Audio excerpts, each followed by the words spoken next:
Salut la machine et j'espère que tu es au top. Dans cette vidéo, on va parler des mélanges. Alors les mélanges, ça peut être abordé en cinquième et en quatrième, c'est pour ça que j'ai mis cinquième, quatrième. On va parler des mélanges liquides solides, des mélanges liquides et gaz et des mélanges de liquides. Et on pourra parler des mélanges de gaz dans une autre vidéo. Donc, c'est parti.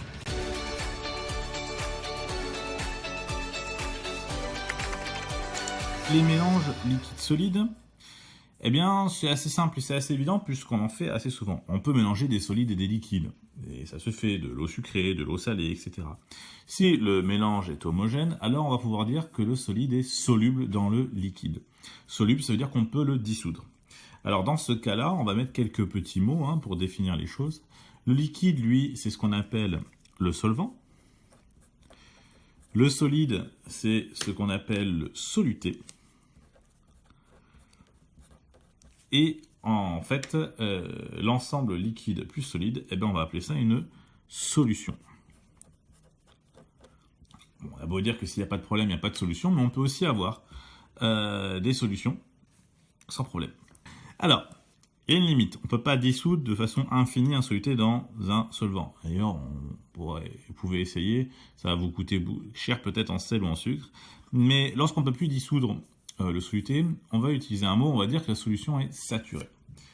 Ce mot saturé, vous le retrouverez en cinquième, mais non, en cinquième, quatrième, vous le retrouverez en seconde. Donc saturé. La saturation, c'est le fait de ne plus pouvoir dissoudre un soluté dans un solvant. La solubilité, c'est la conséquence. C'est-à-dire que la solubilité, c'est la quantité maximale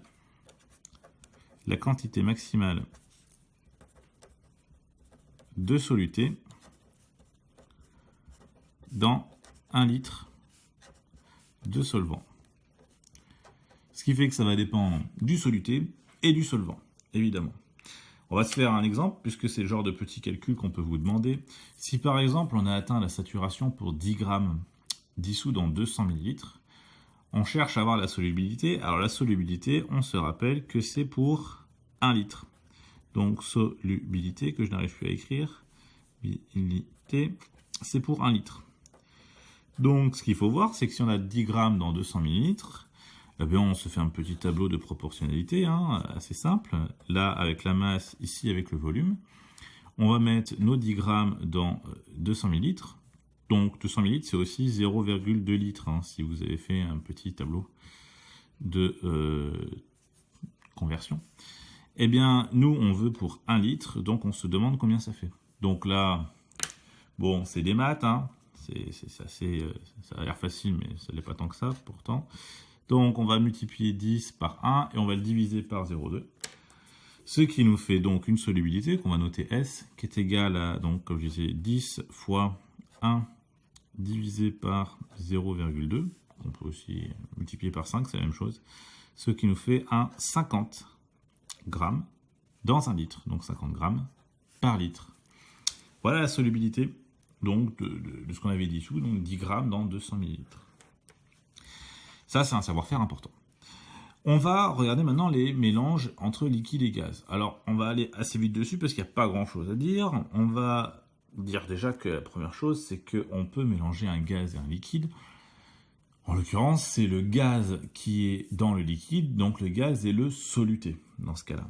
Et notre gaz, sous forme de soluté, donc on va avoir de l'eau dite gazeuse, mais ça peut ne pas avoir la forme d'eau gazeuse, parce qu'on trouve plein de gaz dissous sans que ça fasse des bulles.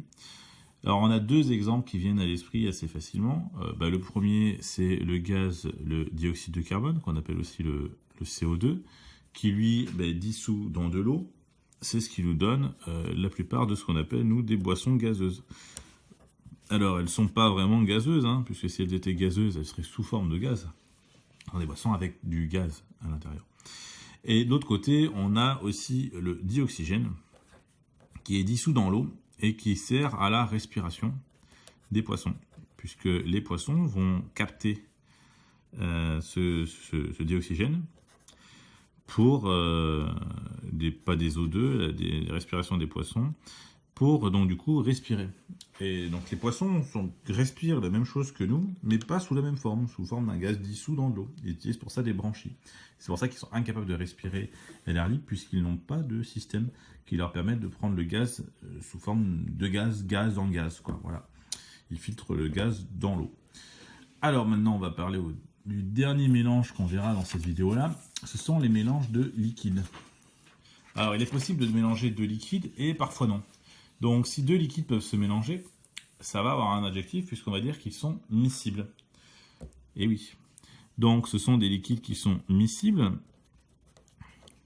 Tandis qu'ici, ils ne peuvent pas se mélanger. Alors, on peut utiliser un mot plus compliqué, mais on va dire tout simplement qu'ils sont non miscibles. Ils sont non miscibles, voilà. Donc, ça fait que si on a un mélange de deux liquides miscibles, on va avoir un mélange homogène. Tandis que si on a deux liquides non miscibles, on aura un mélange hétérogène. Ça, vous l'avez vu en 5e. Donc, ici, par exemple, si on fait dans un tube à essai, qu'on se retrouve avec cette allure-là, c'est-à-dire un liquide au-dessus, un liquide en dessous, alors on peut mettre des couleurs pour les différencier, hein, il n'y a pas vraiment besoin, normalement. Hein, vous êtes en 4e quand même. Et donc du coup, si on a ceci, eh bien on va dire qu'on a donc deux phases. Une phase en haut et une phase en bas. On a deux phases. Et ces deux phases, elles vont se répartir d'une façon assez simple. Alors ça, c'est un rappel de 5e. C'est le moins dense au-dessus et le plus dense au-dessous. Alors on dit au-dessus et en dessous, comme ça on est tranquille, on ne risque pas de se tromper.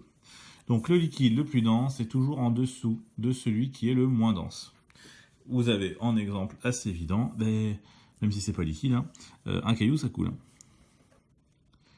Un caillou ça coule, puisque c'est plus dense que l'eau.